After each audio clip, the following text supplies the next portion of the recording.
Hi guys, welcome back. Say we just got done doing that warm up. Everybody successfully did that. Get those muscles all warmed up, get those joints all lubed up. For one reason, prevent injury. Keep the blood flowing, the lymphatic flowing. That's going to help detoxify the body, but primarily just prevent injury because we're going to be going in the workout right now. And this workout is designed to take some simple, basic steps to start engaging you to build up that muscle again, to maintain that muscle, because remember, that's our metabolic furnace. We have to make sure at all costs to maintain that muscle mass and improve upon it as well, because we want quality of life. So with that being said, we're going to start real simple and then we're going to build up. So this workout's going to be real simple. This is going to be based off some very simple functional movements, which is going to be basically a squat. You're going to have a push exercise, and then you're going to have a pull exercise. All exercises are going to be just 10 reps, except with the pull, that's going to be 15. Between each set, what's going to happen, depending on your own endurance, your own capacity, what's going to happen is you will only have about 20 to 30 seconds rest in between each one. If you need a little bit more, that's fine, but at least 20 to 30 seconds to rest so you can make sure that when you go into the next exercise, you keep proper form. But we also don't want to spread it too far, because what we want to do is we want to build up our endurance as well. Some individuals are going to be going through this routine and they're going to get a little bit of loss of breath. You know, again, at this beginning phase when we start the workout, we want to keep it real mild. So if you need to stop in the middle of a set just to, you know, recover a little bit, that's fine. No problem here. We're not in any competition besides getting to your goal in a safe, efficient, effective fashion. You know, the tools that you're going to need are going to be real simple. We're going to need a chair. We're also going to need a step, because some individuals with physical limitations or balance issues may not be able to do the squat. So we're going to do the step up for a modification for the squat. Then we're going to be doing a push-up the proper way. We'll talk about that. And then we're going to do a modified push-up for the people that can't do the regular push-up right away, and that's going to be a knee push-up. And then what we're going to do is we're going to be utilizing things like TheraBand. Now these are very accessible. You can get, it's called TheraBand, that's actually the brand, and you can get this at Amazon, any sports store, Sports Authority, wherever you want to get it. I usually get mine at Amazon, and nonetheless they're varying degrees of tension, and they start from, I believe this is the cascade of tension, a yellow band to a red band to a green band to a blue band to a black band to a gray band. This just happens to be black because this is what I had in my garage, and so we're going to utilize this today as a demonstration. Remember, keep it simple, folks. You don't have to be at the gym. All we need is a few simple little things at home to engage in this workout, and when we need extra tools, I'll tell you about it, but it's going to be real simple and inexpensive. So what I like to do is I like to go to the large muscles first, then we're going to be going to the extensors, the pushers, and then we're going to go to the pullers. And so what we're going to do is we're going to do a chair squat. Now, regular chair squat, there's only a few rules that you have to have. Number one, that chair is going to be your safety zone, because if any reason you lose your balance, you can fall right back on that chair. But it's also a gauge to let you know not to go too deep into the squat, to make sure that you don't hurt your knees. Squats are one of the best exercises you can do, and we want to make sure that we maintain right up until the last day we're on this earth to be able to squat efficiently, because that's something we should be able to do on a daily basis. Those are the big joints, the big muscles. When we stop losing the ability to do a squat, we start putting more stress on the back, and we start getting old fast, and so we don't want to do that. Squats, if you can't do them efficiently right now, let's work up to them. If you can't do them at all, you know, talk to me in your next visit, and maybe we can make some modifications, and then we'll start with the steps. But let's go on the premise with the squats first. First of all, make sure you know exactly where that chair is. Your distance between the feet are going to be approximately this distance right through here. Your knee is going to line up with your second toe. Nice and easy. The other rule is that when you do a squat, and this is the bad squat, you're not going to go like this. See where my knee is, way in front of my toe?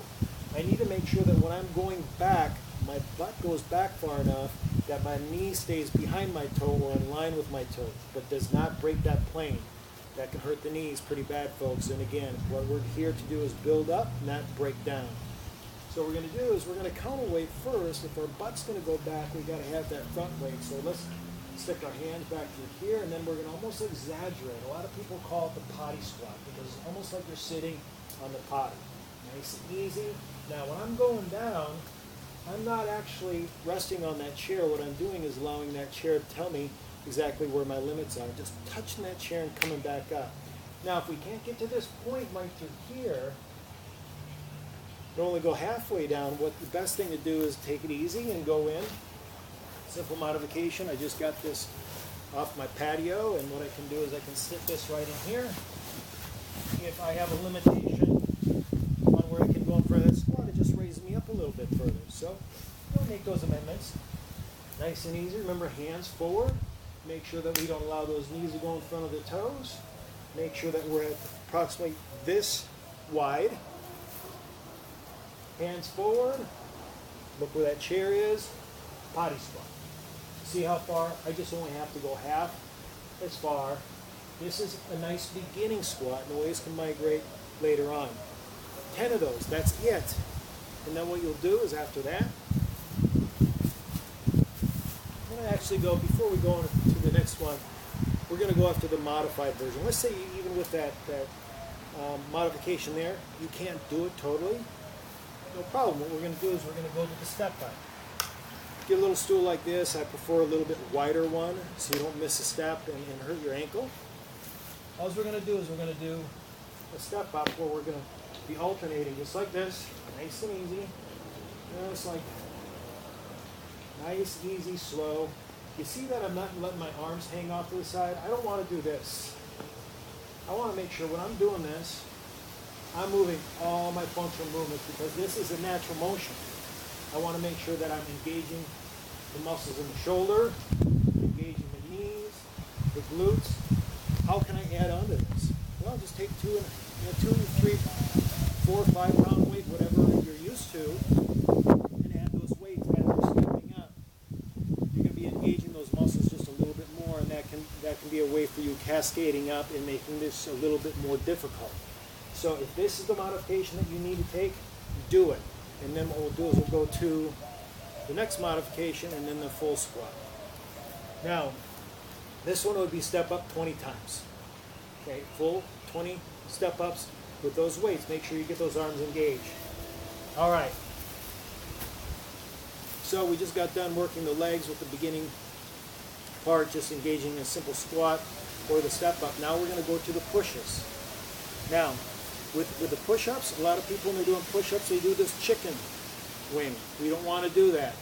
We want to keep those elbows nice and tight, and then we don't want to go all the way down the chest. What we want to do is only go about this far from the ground because we don't want to put too much strain on the shoulders. So let me demonstrate, nice and easy. Move this back just a tad bit in case we're missing something. If we want to do a full one, what we want to do is, it's always good to do a full push-up because you're engaging the abdominal region a lot more. But if we need to go to the knee one, we'll show that a little bit later on. But for right now, we're going to go with the full one. A few inches from the floor, keep those elbows tight.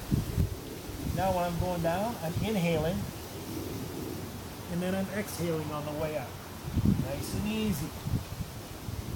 Remember, how many? 10. If you get to the 5th push-up and you're running a little bit, it's too much exertion for you, go right to the knee. What you're going to do is go just like this. Takes a little bit of weight off. Nice and easy. Inhalation, exhalation. Nice and slow. Bring those elbows in. Inhalation, exhalation. 10. Then what we do is we go and get our next piece of equipment. That's going to take about 20-30 seconds just get set up, right? So your rest is actually movement, but you're not overexerting yourself. So nice and easy, get right in this position. See how simple this is, guys? It's not complicated. We keep it simple, we're going to succeed. I like to keep a little bit of bend in my knees here. And the reason why is because that does not make me bend like this and have a curve in the spine.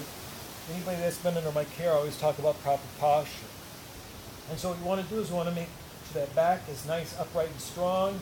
Little bend in the knees. If we go like this, we tend to bend like this. We don't want to do that. So if the hamstrings are a little bit tight, bend the knees, back nice and straight, grab nice and easy, and exhale, inhale.